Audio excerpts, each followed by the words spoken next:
Radhe Radhe everyone, जय श्री कृष्णा। तो दोस्तों, इस वीडियो में निर्जला एकादशी और घड़े का दान कैसे करें ये सारी चीज़ें आप लोग को बताएंगे। तो सबसे पहले निर्जला एकादशी कब पड़ रही है और कब पारण है इसका ये जान लें। तो निर्जला एकादशी जो है 25 जून को पड़ रही है, दिन गुरुवार है, और इसका पारण जो है 26 जून को सुबह 8:15 बजे तक कर लेना है। और सबसे खास ये एकादशी में दान पुण्य का विशेष महत्व है। जो भी आपका समर्थ है उस हिसाब से दान पुण्य करिए। सबसे पहले हमें जैसे हम डेली की पूजा कैसे करते हैं, सबसे पहले एक पाटे पे मतलब कोई भी, यदि नया वस्त्र है तो बिछा लें, यदि नहीं है तो कोई साफ़ सुथरा वस्त्र बिछा के उस पर नारायण भगवान की फ़ोटो या लड्डू गोपाल हैं या शालिग्राम बिठा लेंगे, उनको आसन दे के, और इसके बाद हम पूजा प्रारंभ करेंगे। तो पूजा में सबसे पहले हमें दीपक जलाना है।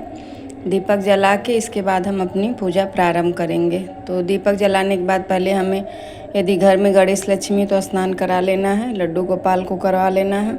इसके बाद ही हम पूजा अपनी प्रारंभ करेंगे। तो सबसे पहले विशेष ध्यान ये देना है कि इस दिन हमें अपने ठाकुर जी को तुलसी पत्र की माला या तुलसी की माला, मतलब जो बाज़ार में मिलती है या फिर घर पे ही बना के उनको ज़रूर पहनाएं। उस दिन इत्र उनको ज़रूर लगाएं, और इत्र की सेवा उनको बहुत ही प्रिय है, तो हमें ठाकुर जी को इत्र सेवा ज़रूर देनी है। और दान में सबसे बड़ा दान जो है निर्जला एकादशी में जल का होता है। यदि आप निर्जला एकादशी पूरा दिन बिना जल पिए रह सकते हैं तो सबसे अच्छा है। यदि नहीं रह पाते हैं तो फलाहार करके आप ये एकादशी का व्रत कर सकते हैं, इसमें कोई दिक्कत नहीं है। अपनी समर्थ के हिसाब से सब व्रत करेगा। और ये देखिए इत्र सेवा मैंने कहा, और मैं इत्र सेवा कर भी रही हूँ भगवान जी की। तो इस वीडियो में मतलब मेन यही है कि घड़े का दान हम कैसे करें। तो सबसे पहले हमें एक घड़ा ले लेना है साफ़ सुथरा, बाज़ार से मंगाया हुआ, और उसमें कलावा लपेट लेना है। कलावा बिना उसको दान नहीं करना है, कलावा लगा के ही दान करना है। और उसमें एक हम डालेंगे सिक्का और थोड़ा सा चीनी या मिश्री जो भी आपके पास हो।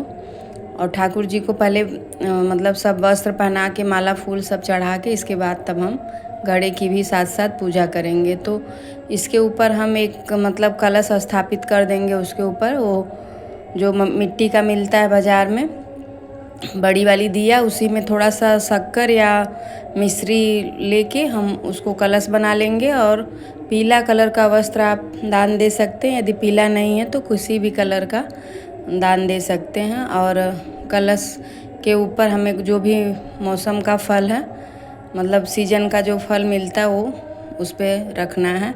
और कलश के ऊपर तो आम का सीज़न है, खरबूजे का सीज़न है, तो हम दोनों में से कुछ भी रख सकते हैं। और दक्षिणा ज़रूर दान में निकालिएगा। और इस समय पंखे का मतलब विशेष महत्व है, तो पंखा भी आप दान दे सकते हैं, छाता दे सकते हैं, कपड़ा दे सकते हैं। गरीबों को ज़रूरतमंद, जैसे बेल का शरबत हुआ, आम का शरबत हुआ, ये सारी चीज़ें आप गरीबों में बांट सकते हैं यदि समर्थ है तो। और नहीं है तो सिर्फ एक ही ब्राह्मण को आप ऐसे करके घड़ा मीठा शरबत बना के, और जिसको शिकंजी बोलते हैं, नींबू डाल के आप एक घड़ा जल शुद्ध भर के दे सकते हैं। और व्रत जब हम करेंगे तो इसको सुबह में ही दान करना है, सबसे विशेष बात।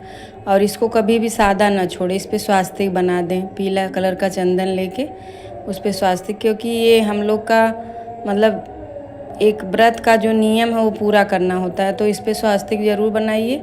और इसको दान देने से हमारे सारे पापों का नाश होता है, लक्ष्मी का आवागमन होता है। एकादशी के दिन हमें ये व्रत जब हम कर रहे हैं तो विधि से करना चाहिए। और दान पुण्य उस दिन हमें ज़रूर देना है, क्योंकि दान देने से बड़ा कोई भी जीवन में कार्य नहीं है। जो आपका समर्थ है उतना दान आप ज़रूर निकालिए।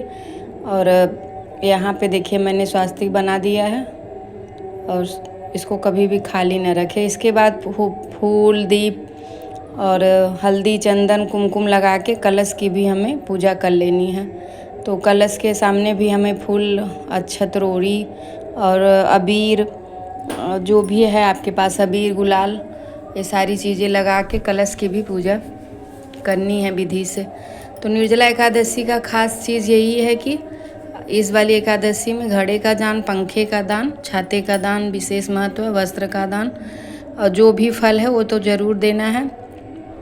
और आप विधि से पूजा पाठ करिए और भगवान को प्रेम पूर्वक भोग लगाएंगे। जो भी आपके पास है, फल है तो फल, नहीं तो मतलब ये जैसे आपके यदि फल नहीं मिल पा रहा तो ड्राई फ्रूट्स का भी लगा सकते हैं। मिश्री, माखन मिश्री तो उनका प्रिय है, ये दोनों चीज़ लगा सकते हैं। दूध का लगा सकते हैं और तुलसी पत्र ज़रूर चढ़ाएंगे। तुलसी पत्र में थोड़ा सा चंदन लगा के भगवान को यदि समर्पित करेंगे तो और भी ज़्यादा अच्छा है। निर्जला एकादशी का व्रत जैसे संभव हो सके वैसे करिए और जो नया नया उठाना चाहता है वो इस एकादशी से व्रत उठा सकता है, कोई दिक्कत नहीं है। या तो फिर आप कार्तिक वाला एकादशी जो आता है, देवशयनी देव उठनी एकादशी, उससे भी आप व्रत कर सकते हैं। तो यहाँ पे भगवान को भोग लग गया है और एकादशी की कथा ज़रूर पढ़िए। निर्जला एकादशी व्रत कथा उस दिन हमें ज़रूर पढ़ना है और उसका सारा नियम जो है वो दशमी से ही चालू हो जाता है। दशमी के दिन रात्रि में हमें चावल नहीं खाना है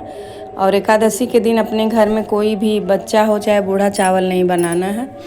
ये सारी चीज़ें, छोटी छोटी चीज़ों का ध्यान रखते हुए हमें एकादशी का व्रत का नियम पालन करना है। दूसरे दिन फिर द्वादशी के दिन हमें टाइम से, नियम से अपना पालन मतलब पारण कर लेना है और इसके बाद कथा पढ़ने के बाद आरती कर लें और भगवान श्री हरि नारायण का ओम नमो भगवते वासुदेवाय मंत्र जाप करते रहें दिन भर।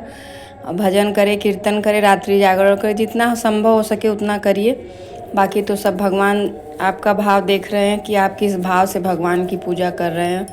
बहुत ज़्यादा नहीं है, जो भी आपके पास है उसी से भगवान का पूजा पाठ करिए और भगवान आपको हमेशा देख रहे हैं कि आप किस भाव से भगवान की पूजा कर रहे हैं। आरती करने के बाद यदि घर में जितने भी और देवी देवता हैं सबको आरती दिखा देंगे। यदि आपके पास जब भी मतलब एकादशी का व्रत करें तो उस समय हवन ज़रूर करना चाहिए। छोटा सा हवन घर में करने से विष्णु भगवान बहुत प्रसन्न होते हैं, क्योंकि श्री हरि नारायण जो हैं वो यज्ञ से ही और प्रसन्न होते हैं। जय श्री कृष्ण।